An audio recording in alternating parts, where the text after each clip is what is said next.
So monitoring efforts are important. They let us understand immediately if our interventions are having a positive or negative effect, be it blasting, rock manipulation, transport.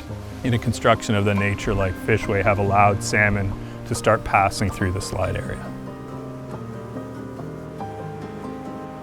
In order to monitor salmon for the big bar landslide response, we're using two main techniques. We're using a radio tag program where we apply radio tags to different salmon across all species. And that'll allow us to track what they're doing in real time. The fish swim past a network of receivers up to the slide area and then up through the spawning areas as well, so we can understand how fish are migrating up to, through, and beyond the slide.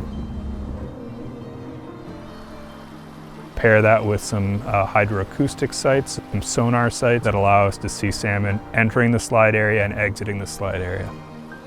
Monitoring can help with enhancement efforts in a couple of ways. First, it allows us to understand which populations suffered the most from the slide or are in most need of emergency enhancement.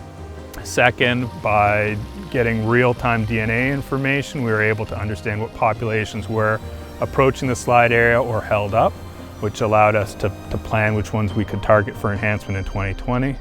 And then DFO's larger monitoring program was able to help us with our terminal collection. We have a core group of staff, and we're working directly with a whole host of different groups all over the watershed.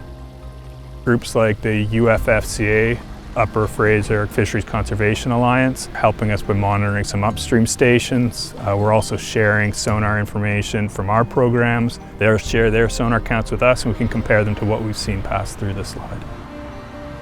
Comparing 2019 to 2020, based on our preliminary monitoring results, we're seeing a higher success rate of salmon through the slide area. Salmon were able to pass through earlier in the season and should be experiencing lower mortality rates as a result.